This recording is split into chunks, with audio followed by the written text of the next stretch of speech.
وہ خود کو نعوذ باللہ بڑا صادق و امین اور پیغمبر سمجھتا تھا، باقی سب اس کی نظر میں چور تھے، باقی سب ڈاکو تھے، اور اس نے پاکستان کی سیاست کو اخلاقی طور پہ بھی تباہ کیا۔ وہ ایک ایسی نفرت لے کے آیا اس ملک کی سیاست میں، اس نے اس ملک کے نوجوانوں کے ذہنوں میں ایسا بارود بھرا اور ایسی گندی، گھٹیا اور نفرت پہ مبنی سیاست کی کہ اس نے 4.25 سال میں جو ہے وہ ملکی سیاست کو یہ رنگ دیا کہ ہم ایک ہی ملک کے رہنے والے، بلکہ ایک ہی خاندان کے لوگ، اور بعض صورتوں میں ایک ہی گھر کے لوگ جو ہے وہ آپس میں بھی جو ہے وہ دستوں گریباں ہو گئے۔ حالانکہ اس سے پہلے سیاسی اختلاف تو ہوتا تھا اور ہونا چاہیے، لیکن اختلاف کا احترام ہوتا تھا، یہ گالی گلوچ اور اوئے توئے کا کلچر نہیں تھا، اور نہ صرف یہ کیا بلکہ ملک کو معاشی طور پہ بھی جو ہے وہ تباہ کیا۔ اور 2013 میں ملک جس صورتحال میں گھرا ہوا تھا، اس صورتحال سے جو اسے نکال کے میاں نواز شریف جو ہے وہ 2017 میں ایک ایسے مقام پہ لے کے آئے تھے کہ اب آگے جو ہے وہ خوشحالی اور ترقی تھی، تو اسے دوبارہ جو ہے وہ اس صورتحال میں جو ہے وہ گرا دیا گیا جس صورتحال کو ہم آج فیس کر رہے ہیں۔ اس سے بھی بری صورتحال کو ہم فیس کرتے اگر اپریل 2022 میں جو ہے وہ پارلیمنٹ، قومی اسمبلی جو ہے ایک آئینی طریقے سے اس نااہل اور ایسی حکومت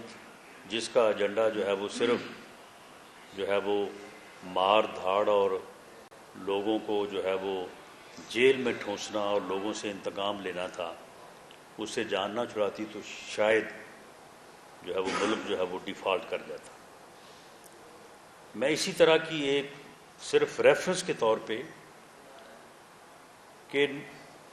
97-99 میں بھی ملک جو ہے وہ ایک ایسی ہی مشکل سے دوچار ہوا تھا جب ہندوستان نے ایٹمی دھماکے کر کے پاکستان کو ایک ایسی امبیرسنگ صورتحال میں ڈال دیا تھا کہ ایک طرف پوری دنیا کھڑی ہو گئی، امریکہ بہادر نے کہا کہ خبردار اگر آپ نے دھماکے کیے، اور دوسری طرف صورتحال یہ تھی کہ ہماری عزت ہی نہیں، ہمارا جوش اور جذبہ ہی نہیں، ہماری جو ایگزسٹنس ہے وہ بھی داؤ پہ تھی۔ ایل کے اڈوانی جو ہے وہ 11 مئی کے دھماکوں کے بعد 12 مئی کو یہ کہہ رہے تھے کہ اب پاکستان کو ہمارے ساتھ بات کرنے کا سلیقہ سیکھ لینا چاہیے، پاکستان کو معلوم ہونا چاہیے کہ ایک ایٹمی قوت سے کیسے بات کرتے ہیں۔ پوری قوم جو ہے وہ فکر مند تھی، بلکہ پریشان تھی۔ اس وقت بھی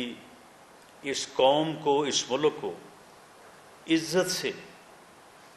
سرخرو کیا، ہمکنار کیا پاکستان مسلم لیگ نے میاں نواز شریف کی قیادت میں، اور پاکستان نے پوری دنیا کے مقابلے میں جو ہے وہ اپنی عزت اور اپنی ایگزسٹنس کو انشور کرتے ہوئے جو ہے وہ ہندوستان کے 5 کے مقابلے میں 6 ایٹمی دھماکے کیے، اور پاکستان دنیا کی پہلی مسلمان ایٹمی قوت بنا۔ تو ہم یہ کہنا چاہتے ہیں اور پوری قوم سے، اپنے بھائیوں سے، اپنی بہنوں سے، اپنے بزرگوں سے، اپنے بچوں سے، کہ پاکستان جب جب بھی ایسی مشکلات میں گرا ہے، ایسی مشکلات کا شکار ہوا ہے، تو Pakistan Muslim League under the leadership of Mian Nawaz شریف ایک سے زیادہ مرتبہ ایک ایسا آزمودہ نسخہ ہے، ایک ایسی آزمودہ ٹیم ہے، جماعت ہے کہ جس نے پاکستان کو مشکل سے نکالا ہے۔ آج پھر پاکستان جو ہے وہ مشکلات میں گھرا ہوا ہے، معاشی طور پہ بھی، انتظامی طور پہ بھی۔ اگر میں اب کے پی کے حالات کی بات کروں تو پھر بات لمبی ہو جائے گی، لیکن آپ سب لوگ جانتے ہیں انتظامی لحاظ سے بھی اور سیاسی لحاظ سے بھی 9 مئی کے واقعات کے بعد جو پولرائزیشن ہوئی ہے وہ آپ سب کے سامنے ہے۔ اس صورتحال میں جس مرہم کی، جس لیڈرشپ کی، جس ٹیم کی ضرورت ہے وہ پاکستان مسلم لیگ، نون اور میاں نواز شریف کے علاوہ اور کوئی نہیں ہے۔ یہ ہمارا صرف دعویٰ نہیں ہے، یہ بات اس ملک میں بار بار جو ہے یہ ثابت ہوئی ہے۔ میاں نواز شریف کو ویسے تو 2014 سے یہ سازش شروع تھی، لیکن 2017 سے لے کے 19 تک جو ہے انہیں جو ہے وہ ہر طرح کی اذیت، مشکل اور پروسیکیوشن کا جو ہے وہ نشانہ بنایا گیا۔ ان کے خلاف جھوٹے مقدمات جو تھے بنائے گئے، اور اس کے بعد ان کی صحت کے پیش نظر وہ باضابطہ طور پہ عدالت کی اجازت سے اور اس وقت کی حکومت کی اجازت سے وہ باہر گئے۔